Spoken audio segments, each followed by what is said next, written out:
नमस्कार दोस्तों, स्वागत है हमारे चैनल में। क्यों रूस के वैज्ञानिकों ने धकेल दिया था उस कुत्ता को मौत के मुंह में। अंतरिक्ष में क्या हुआ था लाइका के साथ। मनुष्य ने जैसे जैसे तरक्की की है, किसी भी कठिन कार्य में एक्सपेरिमेंट करने से पहले उन्होंने बेजुबान जानवरों को ही आगे किया है। दोस्तों, आज अंतरिक्ष की खोज स्वयं इतनी ज्यादा आगे बढ़ चुका है कि हमने कई बड़े बड़े स्पेस मिशन में इंसानों को अंतरिक्ष में भेजा है और अब तो हम चांद और मंगल पर मानव बस्ती बसाने की दिशा में आगे बढ़ रहे हैं।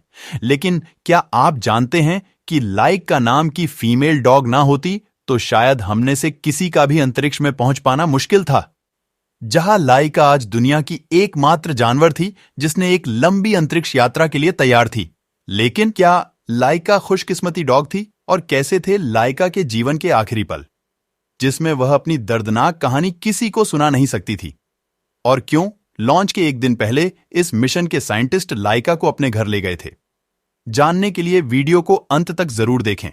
आप देख रहे हैं जी के अड्डा 24 चैनल। दोस्तों, समय था 1950 के दशक का। जब कोई इंसान आकाश की ऊंचाइयों को देखता तो दिल में एक सवाल उठता कि कब हम अंतरिक्ष की गहराइयों को ना पाएंगे। आखिर कब टेलीस्कोप से देखे गए ग्रहों और उपग्रह पर कदम रखेंगे।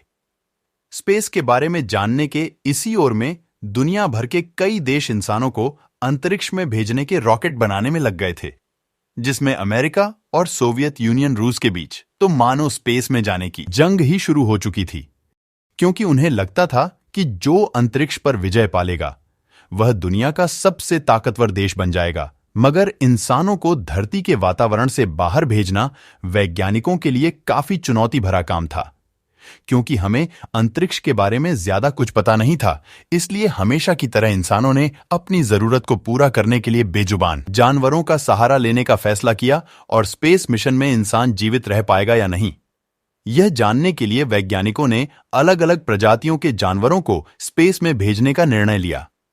सबसे पहले रॉकेट के साथ साल 1948 में नासा ने अल्बर्ट 1 नाम के बंदर और कुछ कीड़ों मकोड़ों को अंतरिक्ष में भेजा था। लेकिन यह केवल ऑर्बिटल मिशन था, यानी इन्हें स्पेस में रुकना नहीं था, बस अंतरिक्ष के कोने को छूकर वापस आ जाना था। ऐसे ही समय बीतता गया और आया साल 1997, जब रसिया अपने सोवियत स्पेस प्रोग्राम के चलते अंतरिक्ष में भेजने के लिए स्पेस सैटेलाइट डिजाइन कर रहा था। वही लाइका मास्को के शहर में आवारा कुत्तों की तरह रहती थी। उस वक्त लाइका की उम्र महज 3 साल थी और उसे इस बात का बिल्कुल अंदाजा नहीं था कि जीवन का यह साल उसकी पूरी जिंदगी ही बदल देगी। अक्टूबर 1997 के दिन रूस ने अपने पहले आर्टिफिशियल और सैटेलाइट को सफलतापूर्वक लॉन्च करके फ्लावर्स ऑर्बिट में भेज दिया था। मात्र 23 इंच डायमीटर वाले लोहे की बॉल पर चारों ओर वीडियो एंटीना लगे हुए थे। हालांकि इस सैटेलाइट में ज्यादा उपकरण तो नहीं थे, लेकिन रूस के लिए यह बड़ी जीत थी, क्योंकि इस मिशन से उन्होंने स्पेस रेस में पहली बाजी मार ली थी, जिसके बाद रूस के वैज्ञानिकों में उत्सुकता जगाने लगी। तब रसिया स्पेस एजेंसी के वैज्ञानिकों ने सोचा कि क्या होगा अगर हम अपने इसी सैटेलाइट में किसी जीवित प्राणी को बिठाकर अंतरिक्ष में भेजें। और काफी रिसर्च करने के बाद वह इस निर्णय पर आए कि कुत्ते को अंतरिक्ष में भेजेंगे, क्योंकि एक तो वह हर चीज काफी जल्दी सीख जाते हैं और दूसरा उन्हें बिठाने के लिए स्पेसक्राफ्ट में जगह बहुत कम लगेगी।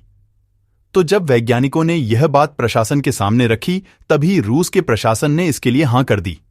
लेकिन उन्होंने वैज्ञानिकों को टारगेट दिया कि आप यह मिशन 1 महीने के अंदर ही करें, क्योंकि उस समय अमेरिका और रूस के बीच वर्ल्ड वॉर चल रहा था, जिसके चलते दोनों देश जल्द से जल्द स्पेस मिशन करके एक दूसरे को नीचा दिखाने में लगे हुए थे।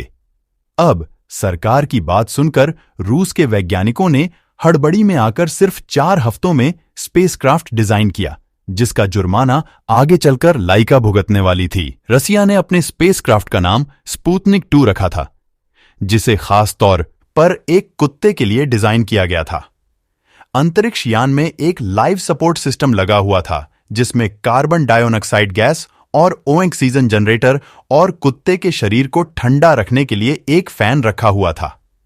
इसी साथ इसमें 7 दिन जीवित रहने के लिए थोड़ा खाना और यूरिन वेस्ट को कलेक्ट करने के लिए एक बैग रखा गया था।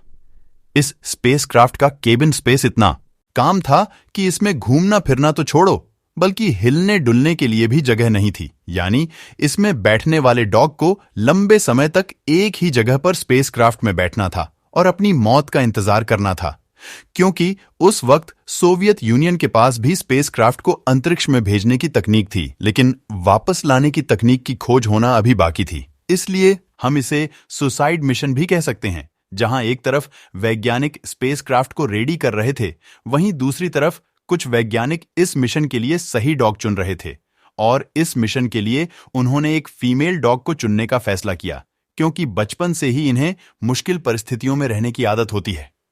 इसी खोज में वैज्ञानिकों को मास्को की सड़कों से 3 डॉग्स मिले, जिनका नाम उन्होंने अल्बीना, मुस्का और लाइका रखा। फिर इन तीनों को ट्रेनिंग के लिए ले जाया गया, और जैसे हमने आपको पहले भी बताया कि स्पुतनिक 2 का केबिन बहुत ही ज्यादा छोटा था, इसीलिए वैज्ञानिकों ने इन तीनों को 20 दिनों के लिए छोटे से केबिन में रखा, ताकि जब स्पुतनिक 2 के केबिन में बैठे तो घबराकर उछल कूद ना करें।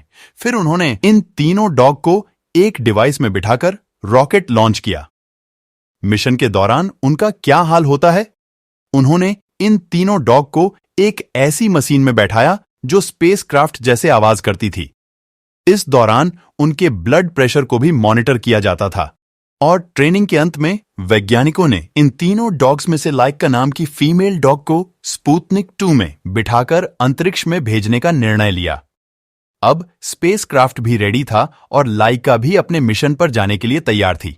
लेकिन लॉन्च के एक दिन पहले मिशन के साइंटिस्ट डॉक्टर बालवीर लाइका को अपने घर ले गए और एक तरह से खेलने कूदने का मौका दिया, जिसे लेकर उन्होंने अपनी किताब में लिखा था कि लाइका शांत और प्यारी थी, उसके पास जीने के लिए बहुत कम समय था, इसीलिए मैं उसके लिए कुछ अच्छा करना चाहता था, क्योंकि स्पुतनिक 2 को धरती पर वापस नहीं लाया जा सकता था।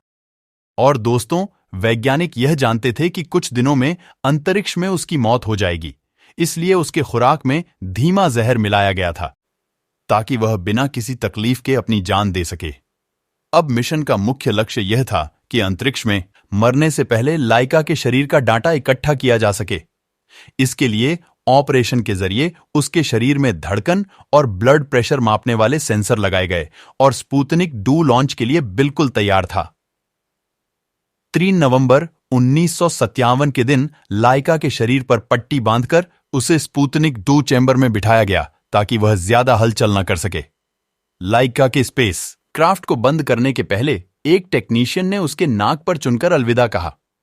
लाइका को छोड़कर हर कोई जानता था कि वह कभी वापस नहीं आएगी, और इसी दिन शाम के 7:22 पर रॉकेट ने उड़ान भरी और वह स्पुतनिक को अंतरिक्ष में ले जाने लगा। लेकिन तकनीकी खराबी की वजह से रॉकेट का एक हिस्सा स्पुतनिक से अलग ही नहीं हो पाया, जिससे अंतरिक्ष यान का तापमान बढ़ने लगा और उड़ान के चौथे सर्किट के दौरान लाइका की मौत हो गई थी। किसी वजह से वैज्ञानिक उसमें टेम्परेचर कंट्रोल सिस्टम को सही से लगा नहीं पाए थे और स्पुतनिक का तापमान तेजी से बढ़ने लगा था, जिस वजह से लाइका घबरा गई थी और उसकी हार्ट रेट नॉर्मल लेवल यानी कि 140 टाइम्स प्रति मिनट से बढ़कर 240 तक पहुंच गई थी। और अंत में वैज्ञानिकों ने उसकी धड़कन को शांत होते सुना। लेकिन आपको यह जानकर हैरानी होगी कि मिशन लॉन्च के बाद रूस ने लाइका की मौत के असली कारण को छुपा दिया था और दुनिया को कहा था कि लॉन्च के 6 दिन बाद स्पेसक्राफ्ट में पर्याप्त ऑक्सीजन खत्म हो जाने की वजह से लाइका की मौत हो गई। लेकिन सन 2002 में लाइका की मौत का असली कारण सामने आया, जिसने दुनिया भर के लोगों को हिलाकर रख दिया था। शायद लाइका की मौत के बाद स्पुतनिक 2 करीब 172 दिनों तक अंतरिक्ष में था और उसने लगभग 2570 बार धरती के लगाए। इसके बाद 14 अप्रैल 1958 के दिन जैसे ही धरती के बाद आवरण में एंट्री ली, तो विस्फोट के बाद लाइका के अवशेषों के साथ टुकड़ों में बंट गया। आपको बता दें कि एक स्ट्रीट डॉग थी और स्पेसक्राफ्ट का तापमान बढ़ता शुरू होने के 3 घंटे बाद तक लाइका मौत से लड़ती रही।